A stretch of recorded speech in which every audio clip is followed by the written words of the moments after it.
And welcome to the Sales Dojo here in Cedar Park, Texas. You know, being here in Texas, I was doing this Wednesday. It was cloudless, gorgeous day. And now we have a gloomy Friday afternoon. So, you know, it is what it is here in Texas. What are you going to do? Thank you for joining us. This is going to be a special Sales Dojo because on Monday, we're going to be having many of you out there that are watching this ready to start your career in Medicare Gurus on Monday. So what I want to talk about today is what to expect and what to be ready for as an agent. And I have Mr. Karate here, who's probably going to give better advice than I will in this conversation. So if you are watching and you are starting this on Monday, you know, I'm very, very excited for you to start your career here. So what we're going to do today is we're going to talk about, you know, what to be ready for. Okay, so I'll start. You know, we've been talking to agents all across the United States in the past month. And, you know, every agent that is starting on Monday has come from an experience that they know that they need to start somewhere new. So their anticipation and their expectation is going to be, you know, Monday I come in, I'm going to call some people, I'm going to do some deals. Super easy. JP, can you tell me why that is not what is to expect on Monday? What should we be expecting as a brand new agent on Monday? Boy.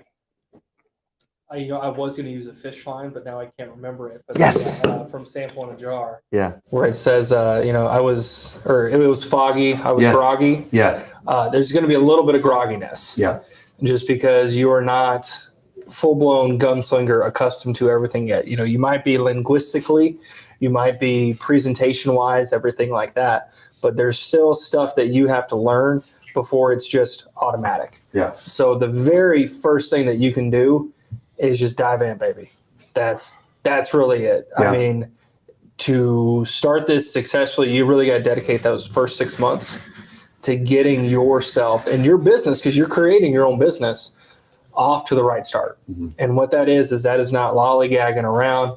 That is, I am calling somebody till somebody picks up. And when they pick up, I am using everything that I have to have this end in some type of enrollment. Yeah. One concept that you have to remember, and you and I both started the same way. We started on T65 leads. One thing you have to remember is that a voice is golden. Anytime you get someone on the phone that you're talking to, you have to cherish it. You have to nurture it. You have to do everything you can to make sure that that person, before anything else is decided, that you're going to take care of that person. Answering questions, understanding if they've taken care of everything. What does that mean? So what are some things, just starting off on the first 30 seconds, someone picks up, what should the expectation be as a new agent when you get somebody on the phone? Just staying in the first 30 seconds. You should be enthralled with opportunity. Yeah. Because you got another human on the line. That is better than anything else in the world. You know, it's not a voicemail. It's not a number that just rings. It's not a fax number. You know, I have a tip that I give in here too, where say the lead is for you, but the spouse picks up. I don't care. I still say it's you. Yeah. So it could be, you know, your spouse. I was just say, hey, Steven, it's Jacob Karate here. How you doing? Mm-hmm. Doesn't matter. You have a live person on the phone. Now, to do that, you got to have some confidence when you say it like that and kind of your rebuttal back to it. But with it, there is no better beauty than getting a voice on the phone. Mm-hmm. I had one today that it was a call-in, and this lady, she was bamboozled. Everything Medicare. She turned 65 yesterday.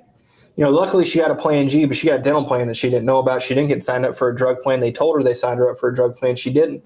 And her first 15 minutes were aggressive because somebody else took advantage of her. And in my head, I have to say, okay, I just got to talk her off this ledge here. Right. Because she thinks everybody's terrible. Now, hour and 15 minutes on the phone later, I have an appointment on Monday to enroll her in 4 different things after she finds a certain email that we're looking for. But it's just like that, where you can't, even if they are in a bad mood when they pick up, if you get a voice, you're good. Yeah. No, I get it. Now, that being said, we got a call in for you. I can't. Take a message. That's good. That's good. So That's something that we have to remember, is that when you're talking to somebody on the phone, you have no idea what's going on. You have no idea. So when they are saying, oh, I got it taken care of, you have to understand that these people have been bombarded with phone calls. So you're going to get these leads. You're going to start talking to these people. First thing you're going to get a lot of no answers, a lot of voicemails. Okay. You're probably going to feel discouraged.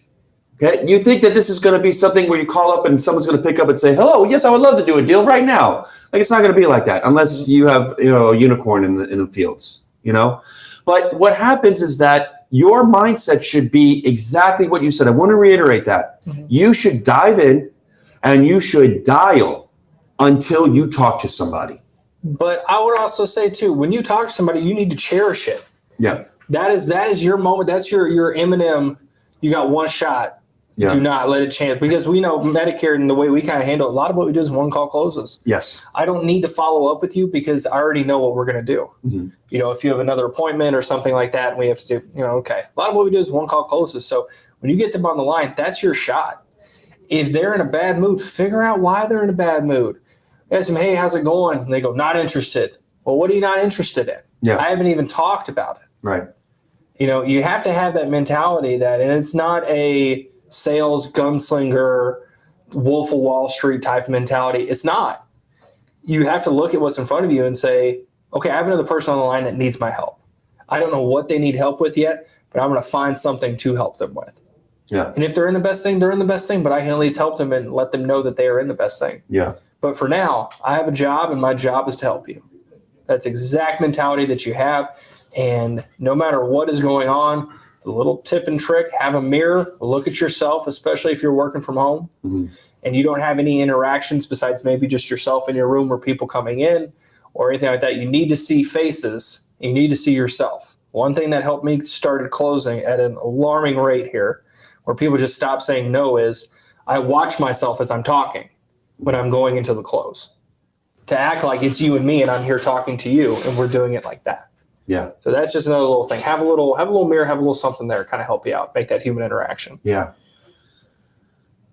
So then after the 30 seconds, you got someone that's interested, or at least interested in talking to you. Now we're into the discovery phase. Do I start talking about plans right away?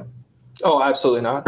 What do I do if I'm an agent? Someone actually wants to talk to me. What direction do I go in that conversation? You don't want to steer anything from the beginning. You want it to happen naturally. You want to be in control of the conversation. You don't want to have them be in control and tell you what you need to know, because they don't know everything that's going on. So Christopher Lacey just went through this here too, where he had somebody on an Advantage plan. And, one of the first questions we ask is, when did you start your Medicare, or how long have you been on Medicare? And the guy says he's on an Advantage plan. He goes, oh, have you heard of a supplemental plan? And he goes, are you trying to sell me a supplement? And he's like, no. We're just trying to say, I just want to know if you knew about it. He goes, You're trying to sell me a supplement, aren't you? He said that. Yeah. That's awesome. And Christopher was like, he got stuck in it. And he was like, no, I'm not trying to sell you. Supplement plans, you can't beat the coverage. He goes, I already can't afford them. And I'm happy with my Advantage plan. So thank you. And I go, I wonder why that happened. Because he thought you were trying to sell him an Advantage or a supplemental plan. Instead of just talking and letting it go through. Yeah. We're just asking, okay, how long have you been on Medicare? Okay, perfect. What do you have? Or when is it going to start? Do you have group coverage? Do you have employer coverage? What do you have? If you follow that script that is there for your discovery, that is every bit of ammunition that you need in order to present something that they need. Not only need, but something by the end of it they're going to want to have. One thing that has made me successful using the script is that before I move forward with any type of discovery, I always say, hey, you need to know who you're talking to. A lot of times people are just jumping right in. I mean, we got this, cordiality that's going on, but now it's like, hey, we're about to talk about personal stuff here. So you need to know who you're talking to. Like, this is Stephen Grip. I've been an agent for 4 years. Medicare Gurus has been in the, I give that spiel. And it may seem like unnecessary, but while I'm in the conversation, everybody's like, oh, okay, no, these people are legit. Oh, 35 years. Oh, hundreds of thousands of clients. Oh, 50 states. Like, these people are legit. And so when I get into that conversation, and then I start discovering and talking about what they're looking for, I sense a de-escalation. It's like, okay, now we're going to have a conversation about what I need. I think that's what is tending to forget, especially in Christopher's example, and a lot of other times where it's like, hey, let me talk to you about policies. Let me talk to you about how we can help you, when they don't even know who we are. So let me ask you this. So do you feel like, because we've talked about this before, but I want to reiterate this.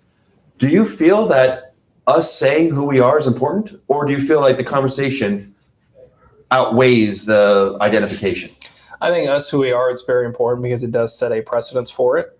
But I tell you what I love in this industry, I love stupid agents. Yeah. You make my life so easy. Please keep trying to screw over people because they come to me and they go, I can just tell you care in your voice. And any of those people, like the lady that called in that had that issue where they didn't sign her up for everything, we're 10 minutes in. She goes, okay, I can tell that, number one, you know what you're talking about, but number two, you actually care about this. You're very knowledgeable of the subject, but you care about the person. You don't care about the enrollment. I go, exactly. Right. But that's one that to where, you have to have that background of who you are, not only you are, who your company is too, but more importantly, how are you going to treat them? Yeah. How are you going to take care of them? Because if they don't have that trust from the beginning, if you're not building it and building the trust block, when you get to the end, if they've just been yes or no in you the whole time, they're going to say, okay, thanks, I got to think about it. There's no trust there to it. So you have to start off by saying, look, this is who I am. Now don't come in, strong-headed. I'm some hot mama jamma here. Yeah. Where it don't stink and you're going to buy everything I tell you. Right. They're just going to say, okay, you're trying to sell me something here. That's what's going on. But if you actually approach it as, look, I care about you. I want to help you. This is a little bit about me so you can get some background before we start really diving into things. Yeah. Because at the end, I said this 2 days ago or so when I had it too, not only are they buying you, you're buying them. You're wanting them as a client. I got a client right now I would love to get rid of because they don't understand a simple concept that I cannot give a drug company their prescriptions and set up their mailing. Right. They have to call it. Right. I've had 5 other people on the phone say that to that same person, and he still wants to talk to me. And I'm like, buddy, I'm 7 deep. I already wrote you. I got to write some other people. Then I'll handle customer service stuff. Right. So, but that's very true. So you have to show your credibility in the very beginning. You have to set that cornerstone, that precedence for it, and say, look, this is why we talk about, further trainings. We're going to talk about control of the conversation, but really that puts you in control from the very beginning because you say, look, I know what I'm doing. I'm the expert here. Here's my background. This is why I know what I'm doing. This is why you need to trust me on it. Because I have XYZ resources. I have such and such behind me. But more importantly, you get me in this, and I'm not going anywhere. And then the classic line that you want guys use, so I hope you like me. Yeah. Or the line I've used before, I hope you like me now. You're going to love me in 2 years. You do that, yeah. And people do it. People do it. Yeah. All right, so that's part one. Now let's talk about products, okay? The majority of people that are starting on Monday come from, I don't want to say any names, but they come from turn and burn agencies where they do 4 or 5 apps a day of Medicare Advantage plans. We're not here to talk negatively about anything, but how can you prepare someone who's a very experienced agent in that field to set a new precedent, a new mindset of this is how your business is going to be run henceforth? This is a lot of, I don't want to say, it's almost like a sink or swim moment for you too, because this is when you get to actually define how you want to be known. Again, you're creating your business. These are your clients that you are going to have for the rest of your life as long as they have an active policy. So you get to start from the very beginning. If you want to be the agent that's around, that's available to talk to, or you want to be the agent that just enrolls them and never calls them again. Yeah. There's no right or wrong per se, but you get to choose your own adventure here. Yeah, is what it is. So when you're, primarily coming from, flipping Advantage plans or switching every 3 months or everything like that, you can build a business off that if you want to. It's not going to be very profitable. And why is that? Because you're flipping constantly. You're robbing Peter to pay Paul. You're taking money out of your left pocket and putting it in your right pocket by doing that. But really what you want to do, especially when you start talking about, T65s and things like that, That is the easiest way to dip your toe into the supplemental game, especially if you don't know Medicare supplements. Because why? There's no health questions. Yeah. They qualify. Nobody can tell them no. You don't have to know underwriting. You don't have to know height and weight charts. A lot of them, they don't even matter if they smoke or not. Right. They get non-smoker. And then guess what? You're not rewriting that in 10 years because now that they do smoke, it's a higher premium. It's the easiest way to get your foot in the door with T65s and open enrollments because, like I said, the company can't tell you no. So once you get confidence in some of the portals, some of the products, some of the offering, household discounts, things like that, then you can start dipping your other foot into the world of underwriting and start learning about that. But if you try and learn too much from the very beginning, you're going to crash and burn. And there is nothing better than I don't want to say dumb but caring Medicare agent or somebody new. Think of it just like that. When we have people come in here just fresh off the street, they've never done it before, they always sell a lot in the first few weeks. Mm-hmm. Why? Because they don't know what they're doing. Right. They're just being a person. They're just having a conversation. They're just being positive. Right. And people can see that over the phone. They're being real. They don't know what underwriting is. They don't know what all of this other stuff is. But to them, it doesn't matter. They're just like, hey, I'm just a person trying to help a person. Mm-hmm. And that outweighs the person who knows every book of the Medicare New Handbook front and backwards. That's been in every portal known to man. That knows everything down to specific riders for different cancer policies and life policies. Yes. They've memorized every declinable drug list. Yes. It's very different. And a whole lot of people, they want the person who's personable, not the person who can memorize. So let's make a note there, everybody. Mm-hmm. The most important thing, based on our conversations of intro and then talking about products, it doesn't matter how much you know. What matters is the person-to-person interaction, the engagement, talking to people about things that you care about and they care about as well. So what we want to do is remember, when you get somebody on the phone, be real with them. Talk to them. Hey, this is what I have. This is what I'm doing. Here's how I can help you out. Don't try and worry about underwriting or enrollments. Just talk to them about how you can help them because every single conversation is a stepping stone to get better. All right. So let's build off of that. So if you're helping an agent and they're coming from that world, they're coming from that advantage plan, turn and burn. Okay. How do you talk them off the ledge when they're getting frustrated about underwriting or they're getting frustrated or about not a lot of people that they're talking to? That the difference between outbound cold calling versus inbound transfers, because they're so used to just having people call in. And I know you and I both know that I enjoy outbound more. I hate people calling in. It's not. I mean, I've had like 4 people call in since we've been in here. We've been in the office. I've been in the office since like 7. So roughly 4 hours of business time. I've been on the phone for 3 hours and 45 minutes. Yeah. And you saw, and someone's still trying to get you out of this. And I just got another referral. Chris just let me know that too. Yeah. But it's one, you want to work to that point where it is all inbound, where you don't have to outbound, which is great. But, there is just something about the outbound that it has a different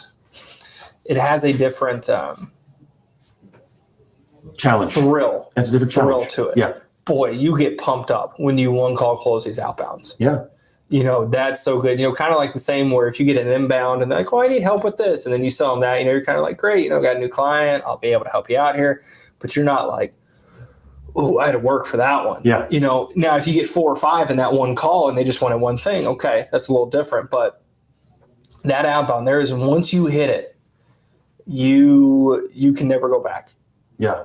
You can never go back because that is just something that is going to be so infectious. When you do sell your first one outbound like that, do not, celebrate for a little bit, get your butt back on the phone because nothing works better than when an agent is hot. It's 2. What? Is there? All right, I'm going to go. All right. You are very busy. I'm leaving too much money on the line, guys. Sorry. All right, sorry. Peace out, agents. All right. Good luck. I'm coming. So as you can see, this is, you can hear him yelling Al as he walks out the door. Jacob, we talked about him yesterday. I didn't want to bring that up. but I should have. But, we talked about his success story, how he's been doing this for over 2 years. He started out just as you guys are starting out on Monday, learning how to use the system. He's using the same system that you're using. He's going to be calling the same lists that you guys have called. And from there, he has followed the protocols. He has followed the list. He has followed the people to call. He has followed the script. And it has brought him to that being pulled out of the meeting because he is getting constant business sent to him in 2 years. And you're going to go start on Monday and you're going to say to yourself, oh, this is too hard. Oh, outbound calls are too hard. If that's your mindset, then you are correct that you cannot do this. But you have to set aside, as I have said, as Jacob has said, as Frank has said, you got to set aside 6 months, okay? Because you will learn how things work in this business in 6 months. And you will be successful if you dedicate 6 months out of your life. As Brandon has said in his videos, you sit down in your chair, you dress appropriately, you get on the phone, and you don't stop dialing until the end of the day. Getting up to use the bathroom and eating a quick lunch. I would take 15 to 20 minutes myself. This is me. When I still do this, but now I'm doing other things. But when I started out, I knew that repetition is going to bring perfection. So I did nothing but get on the phone and call these numbers and absolutely learn from every single conversation that I had how to get better and better. But not just getting better at understanding how to enroll policies, but how to get better at listening. Believe it or not, I was not a very good listener. Because if I was talking to somebody on the phone and they said, oh, I have this, this, and this, I'm saying, great, I'm going to get you this. Well, maybe that worked 2 times. Maybe it worked, 3 times in a week. But as I continued to lean on that style, my success decreased because I thought that was the method. Just close them. A, B, C, always be closing. Okay? Now, you will start to feel that as you get better, but as you continue to get your reputations in, you will fully understand that after 6 months, the people that you have enrolled are not just policies. They are your clients. You are the agent for them. So anytime they have a question or anytime that they have a problem, they're going to call you. And you are going to earn commissions off of them as well as renewals long term. And when you do this, you'll be able to understand the nature of the business. You'll be able to see a tiny light at the end of the tunnel start to get closer. Because after 6 months, you will see, okay, I'm going to have good weeks. I'm going to have bad weeks. But it does not matter because I am building my own book. These clients that I'm talking to, that should be your mindset as you are talking to these clients. The first 30 seconds is I need to do everything I can to build that trust. Because if you don't know this, you may be a part of this. You may be integral to the demise of those companies. But seeing how they run things. I was talking to a potential agent today who were going to get enrolled. He's like, yeah, I close 5 a day. I said, how did you get paid? Well, I got a bonus. And what allured you to do this job? Well, they told me I was going to make money real quick. And did you? Yeah. And how unfulfilling was it? It's very unfulfilling. That's why I'm talking to you. Because all I'm doing is just getting money and I'm treating these people poorly because I just want to get them into a policy so I can get paid. And I just felt that was wrong. And believe it or not, that is ubiquitous all across the industry. But what we're doing here, the solution is that we are going to come in and we're going to say, hey, when you talk to these clients, we're going to give them something fresh. We're going to give them a policy that they need, which is a Medicare supplement. They're going to be covered the rest of their life. And you can explain how it works. But you're going to actually get an advocate that's going to help you learn the ropes of Medicare. Believe it or not, There are no classes on Medicare. There's no agents. The only way to learn about Medicare is you talk to somebody like me. If you are somebody who is working and you are going to enroll into a plan, the majority of people are going to be enrolling into Advantage plans. So with that being said, on Monday, you are going to get in, and this is the first day of the last job you will ever have. Just get in there, sit on down, get your coffee, get your water, get your headset, and go. All right. I'm going to end there because I'm getting messaged too, because I'm starting to get my book of business calling in. So, guys, I'm very, very excited for all of you starting on Monday. You have my email, you have my number. If you are new to this and you are seeing the excitement, I mean, I'm leaving now because I have to go take to my book. Jacob couldn't even stay here. If you're seeing this excitement, give us a call here, 512-717-9404. We'll set up an appointment. We'll show you how it's done. We'll show you how much money you can make, but we'll show you the value of what we provide to our clients. So with that being said, grip us out, and I will see you guys on Monday. Thanks.